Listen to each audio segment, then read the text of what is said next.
नए नए गाने वीडियो देखने के लिए डीजे मनीराम देशराज चैनल को सब्सक्राइब करें। ये मोला निकला गे मैया लाली लाली चुनरी है तो ये मोला निकला गे मैया लाली लाली चुनरी है तो डीजे मनीराम मोला निकला गे मैया लाली लाली चुनरी है तो मोला निकला गे मैया लाली रंग चुनरी है तो मोला निकला गे मैया लाली लाली चुनरी है तो मोला निकला गे मैया लाली रंग चुनरी है तो लाली लाली चुनरी है तो लाली रंग चुनरी है तो लाली लाली चुनरी है तो लाली रंग चुनरी है तो DJ Amin Production. निकला गे मैया लाली लाली चुनरी है तो मोला निकला गे मैया लाली रंग चुनरी है तो मोला निकला गे मैया लाली लाली चुनरी है तो मोला निकला गे मैया लाली रंग चुनरी है तो मोला निकला गे मैया लाली लाली चुनरी है तो मोला निकला गे मैया लाली रंग चुनरी है तो डीजे देव कुमार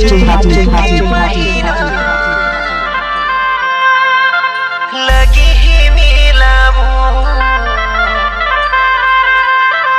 सब भक्तन मिलया थे मैया तोरे जे दूरावो मोला निकला गे मैया लाली लाली चुनरी है तो मोला निकला गे मैया लाली रंग चुनरी है तो मोला निकला गे मैया लाली लाली चुनरी है तो मोला निकला गे मैया लाली रंग चुनरी है तो मोला निकला गे मैया लाली रंग चुनरी है तो मोला निकला गे मैया लाली लाली चुनरी है तो लाली लाली चुनरी है तो लाली रंग चुनरी है तो लाली लाली चुनरी है तो लाली रंग चुनरी है डीजे मनीराम निकला गे मैया लाली लाली चुनरी है तो मोला निकला गे मैया लाली रंग चुनरी है तो मोला निकला गे मैया लाली लाली चुनरी है तो मोला निकला गे मैया लाली रंग चुनरी है तो मोला निकला गे मैया लाली लाली चुनरी है तो मोला निकला गे मैया लाली रंग चुनरी है तो ऊंचा पहाड़ी डीजे देव कुमार हरी ही दीरावो कैसे कैसे मैं करूं मोरी मैया तोरे च फेरावो मोला निकला गे मैया लाली लाली चुनरी है तो मोला निकला गे मैया लाली रंग चुनरी है तो मोला निकला गे मैया लाली लाली चुनरी है तो मोला निकला गे मैया लाली रंग चुनरी है तो मोला निकला गे मैया लाली लाली चुनरी है तो मोला निकला गे मैया लाली रंग चुनरी है तो लाली लाली चुनरी है तो लाली रंग चुनरी है तो लाली लाली चुनरी है तो लाली रंग चुनरी है डीजे मनीराम निकला गे मैया लाली लाली चुनरी है तो मोला निकला गे मैया लाली रंग चुनरी है तो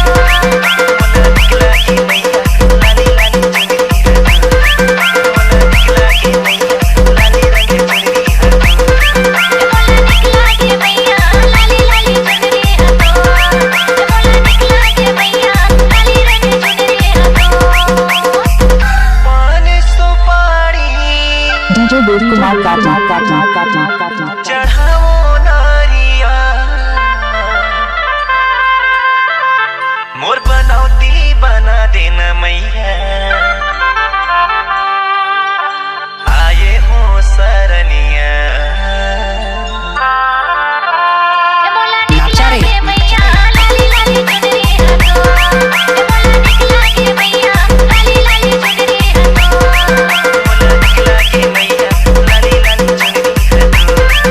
मोला निकला गे मैया लाली रंग चुनरी है तो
DJ Maniram Deshraj channel.